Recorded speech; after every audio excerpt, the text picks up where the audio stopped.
This is Zagreus. As the son of Hades, Zagreus is prince of the underworld, but he wants out. To hell with this place. In Supergiant Games' critically acclaimed 2020 roguelite, Hades, gamers take on the prince's persona and guide his way through a procedurally generated dungeon crawler where every room is more perilous and completely different than the last. One of many games released during the recent year's roguelike and roguelite boom, Hades boasts classical features of many roguelikes: procedural generation, in which algorithmically created data makes every experience a new one, hack-and-slash gameplay, and, of course, permadeath. That's right, every time Zagreus takes too hard of a beating, it's game over, and you have to start right back where you began. So why bother to keep playing? Failure isn't fun, especially when it's over and over and over again. How do roguelike or roguelite games keep their audiences checked into their stories? Past games have had different answers to this. Rogue, the genre's namesake, focused entirely on its concept of procedural generation to keep its users enticed. A more recent game, Dead Cells, allows for new methods of travel via runes picked up during runs. Slay the Spire's failed runs result in more points for new characters. But what happens when that's not enough? Procedural generation and buffs can only go so far. How else can you keep gamers engaged? Hail, noble cousin. Now, let's get you from that miserable place. I'll see that all of us upon Olympus do our part, beginning here with me. Hades improves upon the traditional roguelike genre through, in addition to its procedural generation and buffs that last beyond death, its rich character design and interactive narrative that keeps users engaged and intrigued even after annoying and repetitive deaths. As you've just seen, every first run begins with accepting a boon from the goddess Athena. Judging from her design, dark skin, blue hair, blue lips, it is immediately clear that the game's interpretation of Olympians differs from prior depictions in pop culture franchises. Gamers used to the classical depiction of Athena may wonder at what other gods are included and how the game's artist will interpret them. Will X god appear? What will they look like? What sort of dialogue choices will they say? The first couple of playthroughs are absolutely integral in hooking the gamer in the character and storylines, so not everybody is met at once. Instead, boons are presented randomly, one at a time, with almost no way of guaranteeing which one you'll see next and what they'll have to say. That sound. That was revelry? People having a good time? Well, sure then. In the name of Hades, Olympus, I'll accept this message. Hey there, Zag man, how's it going? Look, you have got to get here with the rest of us already. We've been saving you a spot. Let me see what I can do. Make life a little sweeter for you in the meantime. Playing upon a preconceived idea is what Henry Jenkins, American media scholar at USC, deems an evocative narrative. The gamer is presumably somewhat familiar with Greek gods and history via other pop culture references or classical study, and so they are enticed to keep playing, even if that involves dying over and over, through discovering interesting and well-designed interpretations of the gods. Let's take a detailed look into the design of another Olympian, Demeter. Typically depicted as the sunny, earthy goddess of agriculture, Hades' take on her focuses more on her relationship with the cycle of life and death. Shown in her design via her sunken cheekbones, long white hair, and the snowflake motifs that invoke the idea of winter chills instead of a bountiful harvest, Hades' take on a literal centuries-old deity, while subversive, plays upon typical expectations and intrigues the gamer as to what else may be in store later in the game.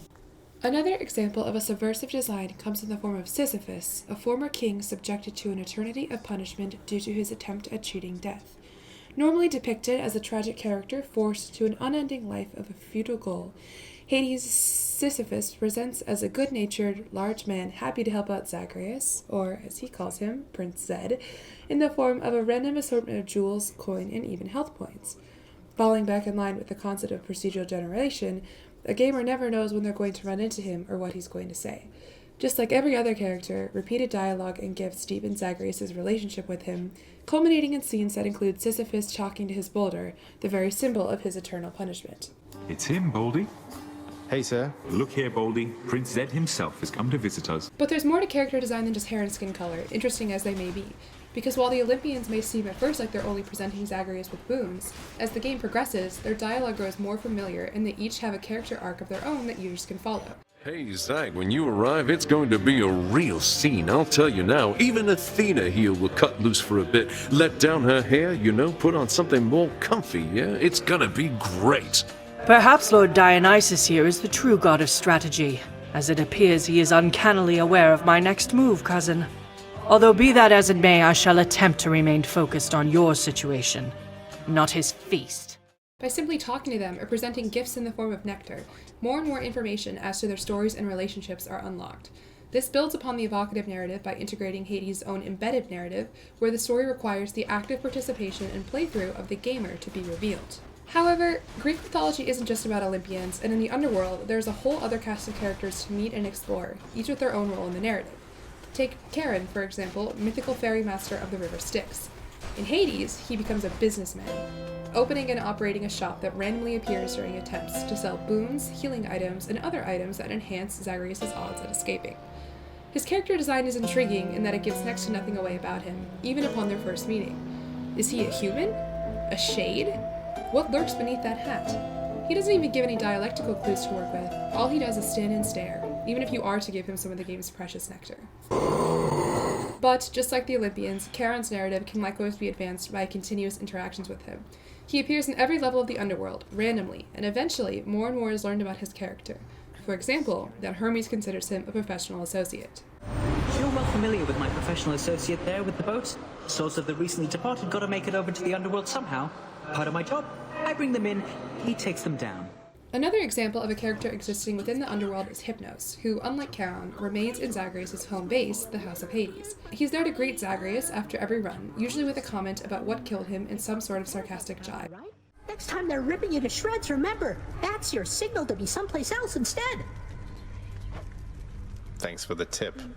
As funny, or annoying, as Hypnos' remarks are, they serve an interesting and important role in the narrative, incentivizing failure in different forms to see what sorts of things he'll say. No matter what kind of boss, monster, or other perilous foe you die to, he has some new piece of terrible advice to give you, some of which builds upon storylines established in prior runs. Though he stays in the same place for the majority of the game, his narrative too is progressed by the repeated failings. For example, there's a questline unlocked once you meet certain characters, where one learns that Hypnos considers Zagreus to be a great friend, even though Zagreus himself admits that he's mean to Hypnos. So why does this all matter? Yes, the gods and goddesses, the mournful figure of Orpheus, and even the protagonist himself all have rich, impeccably drawn character sprites that intrigue a gamer from the moment they're first encountered. But why are they important when considering the overall gameplay of Hades? How do a few pixels drawn into the shape of a wine glass or a bow and arrow drive a user to run the gauntlet of dungeons again and again after humiliating and frustrating deaths? By building upon gamers' preconceived ideas of what Greek gods, goddesses, and other figures of note look and act like, the roster of characters presented, and the promise of new faces and story development to come, add to the roguelike genre by incorporating a narrative incentive to keep playing. Death is frustrating. Procedural generation and buffs can only keep you engaged for so long. By building upon games that came before it, like previously mentioned Dead Cells and even eponymous Rogue, Hades created a niche for itself in a long-standing genre through its innovative takes on centuries-old gods and goddesses' appearances, personalities, and relationships. Gameplay is only one half of the story, though. The best-written characters may very well have a hand in how the story progresses, but the true mark of an intriguing design is how they stick in one's head once the game is closed. And Hades, regarded as one of the most successful games created in recent years, has built itself not just a community of gamers, but a community of creators, expanding upon the narratives presented in the game by drawing, writing, painting, or even programming their own stories of Zagreus & Co. The roguelike and roguelike genre has seen overwhelming success in recent years, and so as more and more companies begin to build off this success, the question remains how to keep gamers involved in your game over others.